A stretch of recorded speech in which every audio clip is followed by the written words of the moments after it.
good. So, remember the last video where we took down this big walnut tree, the one that was split and didn't, well, it was no fun taking it down, but we are beyond that point now. It's on the ground or down the ravine, I guess you want to call it, riverbed, whatever the hell you want to call it.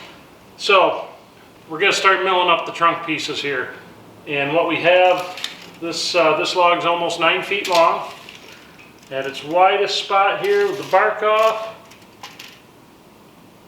it's about 25 inches right there, but in the middle it flares out quite a bit more than that 25 inches, and it's pretty close to that down on the other end.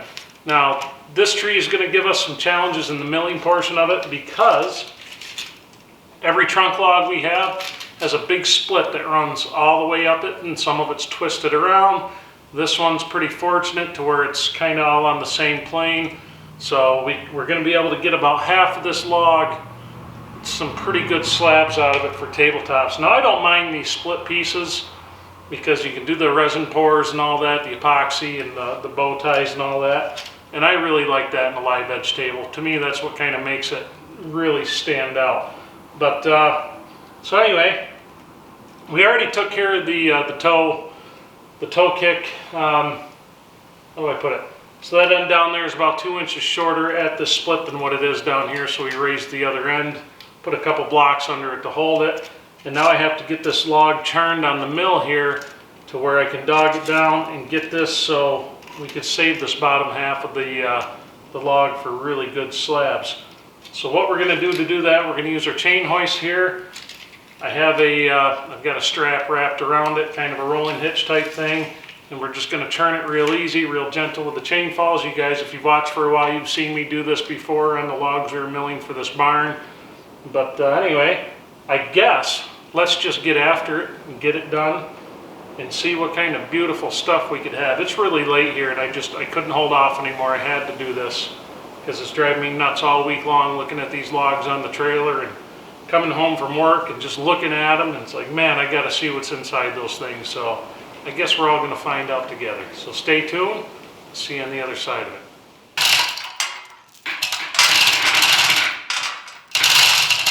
What I'm going for is this split on this log. Friggin' mosquitoes. It starts up here, and this is actually 1, 2, 3, 4 different trunks pieces right here. If you saw the trunk on the Instagram post of this tree, you see where the bottom there, it just kind of blew apart. I had to cut it up a little bit higher from where we actually took the tree down, and this was the best spot I could go, but even with that, I mean, the first 8 feet were split like this all the way up it. So this kind of really reflects the way that stump looked when we were done. So we're gonna turn this until this is kind of at the midway point here, this guy right here. That way it saves that bottom of this log for what we're looking for.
Well, that is some beautiful, beautiful black walnut. You guys know what the worst part about being one of those guys who always putters around, and he's a wood dork, and he likes metal and everything like that, and he just has to build something all the damn time. Well, I'll tell you what's the problem with that is, it's after 1 o'clock in the morning. I'm friggin' wired now. I'm gonna have to go in and edit this thing, see what we can do with it.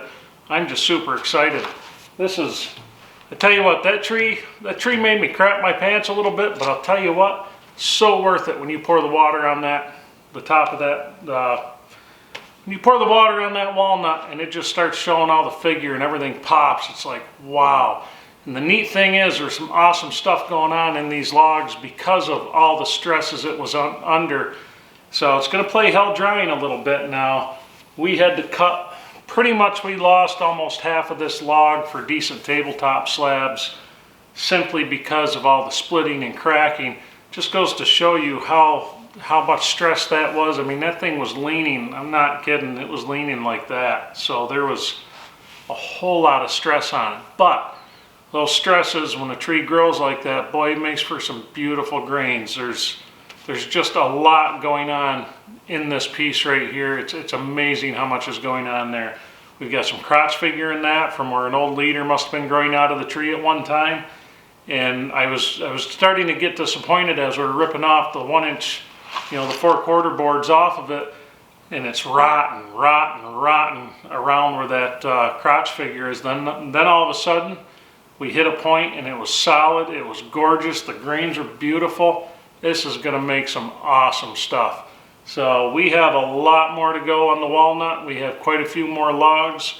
We have some cherry logs coming up. We have some elm logs coming up, even some pine. And looks like we're back in the milling business for a little bit anyway, which I enjoy that. Now granted, we do have a ton of other stuff we have to get done. You guys can see some boards still missing behind me, a couple doors missing behind me. Winter will be here before we know it. I know it's only July, but boy, it creeps up on us every year it seems, and before you know it, it's there, and I'm wading through snow out here. Not this year. So anyway, hope you guys enjoyed it. If you're new to the channel and you want to see how this building was built, there's a playlist called the Timber Framing Blog. There's also a some condensed videos. I believe there's 5 of them called Birth of a Wooden Barn. I know playing on the Northmen titles a little bit, but you guys got to do what a guy's got to do. So anyway, hope you guys enjoyed it, and I'll catch you on the next one.